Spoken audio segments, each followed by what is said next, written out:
कैसे कैसे लोगों ने ठगाए। 5 साल पहले जब सरकार चुन रही थी, चुनाव हो रहा था, जेएमएम घोषणा पत्र में था कि गरीबों को 72,000 रुपया देंगे। पूरे 5 साल गुजर गया, 1 साल में 72,000 रुपया इन्होंने नहीं दिया।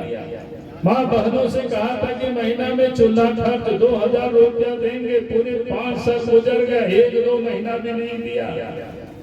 लड़कियों से कहा था कि बेटियों की शादी होगी तो सोने की सिक्का देंगे। पूरे 5 साल गुजर गया, लाखों बच्चों की शादी हुई, लेकिन किसी को सोने की सिक्का नहीं मिला।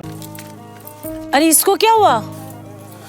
मुखिया बनकर पूरे गांव का ध्यान रखते हैं, हमारे घर का ध्यान कौन रखेगा? तनख्वाह इतनी कम है। अरे चिंता मत कर, भाजपा की सरकार बनते ही मुखिया की तनख्वाह दुगनी होकर 5,000 होगी। सच्ची?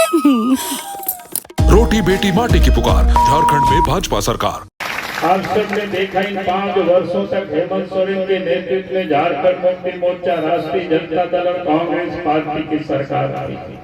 आरोप सरकार का संचालन विधानसभा से आपके इस क्षेत्र के नेता कर रहे थे, रवि महतो जी। लेकिन आपने याद करिए 5 वर्षों में वो कौन सा काम इन लोगों ने किया। 5 वर्षों तक झारखंड के लोगों को इन लोगों ने ठगा है और 5 वर्षों तक इन लोगों ने झारखंड को लूटा भी है। और इसलिए मैं आज आप सब लोगों से यही कहने के लिए आया हूं, जिन लोगों ने 5 वर्षों तक झारखंड के गरीबों को ठगा हो, माँ बहनों को ठगा है, बच्चियों को ठगा है, नौजवानों को ठगा है, वैसे ठगों की इस बार विदाई करना है। हम यही कहने के लिए आया हूँ, यही निवेदन करने के लिए आया हूँ। आप वोट किसको देंगे? उनको तो नहीं देंगे जो किए वादे निभा ना सके। फिर किसको दोगे? भाजपा को, क्योंकि उन्होंने हमसे वादा किया है कि हम आदिवासियों को यूसीसी कानून के दायरे से बाहर रखेंगे और पैसा कानून लाकर पंचायत राज को सशक्त बनाएंगे। हाँ, हमारा वोट भाजपा को।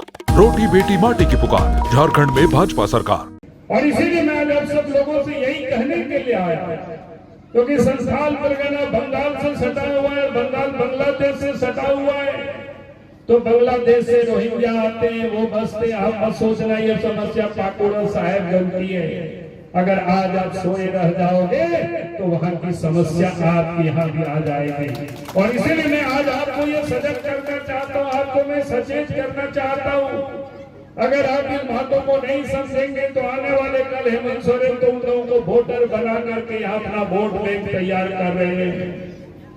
जब रांची के हाई कोर्ट ने फैसला दिया था कि भारत सरकार के गृह सचिव और राज्य सरकार के गृह सचिव मिलकर के कमेटी बनाएंगे, विदेशी घुसपैठियों को पहचान करेंगे, लेकिन हेमंत सोरेन जी उसके विरोध में सुप्रीम कोर्ट तक चले गए। यानी वो यहाँ से घुसपैठियों को निकालना नहीं चाहते, उनको यहाँ बसाना चाहते। अगर वो बस जाएंगे तो रोटी हमारा हिस्सा का वो खा जाएंगे।